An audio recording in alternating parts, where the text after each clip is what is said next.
Le cœur bouillonnant d'une métropole chinoise. Détrompez-vous. Nous sommes bien aux États-Unis. Mais avec ses 15 000 habitants, ses enseignes en mandarin et ses allées surpeuplées, le quartier chinois à San Francisco, berceau de Bruce Lee, a tout d'une ville dans la ville. Une décennie déjà que Lee Ke brosse le portrait du plus vieux Chinatown du monde. Regardez, ces bâtiments ont 100 ans. Et moi, je les peins comme ça.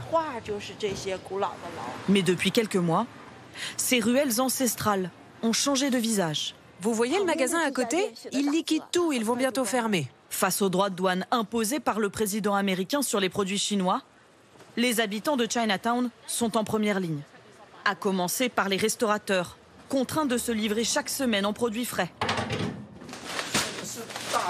Ça, c'est du riz gluant.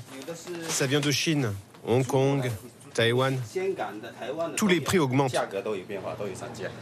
Et ces commerces, plus d'1 millier, dont 90% des produits viennent de l'Empire du Milieu. Lei Mil est arrivée de Chine il y a 13 ans. Depuis 2 mois, elle a dû augmenter le prix de certains articles. Cette sauce, nous la vendions à 8 $. Maintenant, elle est à 8,99 $.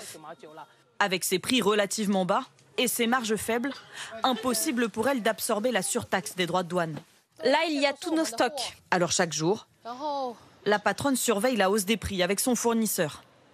Il dit que le prix va être ajusté à 15 ou 20%. Et même si le mois dernier, Donald Trump a accepté d'abaisser les droits de douane à 30%, contre 145 initialement, pas de quoi soulager Lei Mil. Car ce semblant de trêve entre la Chine et les États-Unis a déclenché une ruée sur le fret. Tout le monde se dépêche pour passer commande et expédier avant qu'il ne change à nouveau d'avis. Il n'y a pas assez de place dans les conteneurs, donc ça augmente les prix du transport.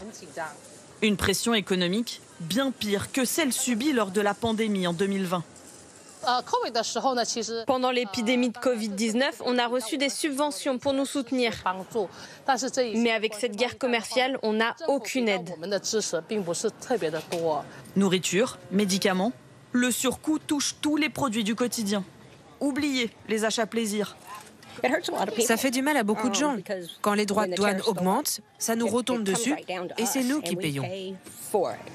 Le 12 août prochain, les droits de douane imposés à la Chine remonteront à 145% si aucun accord n'est trouvé.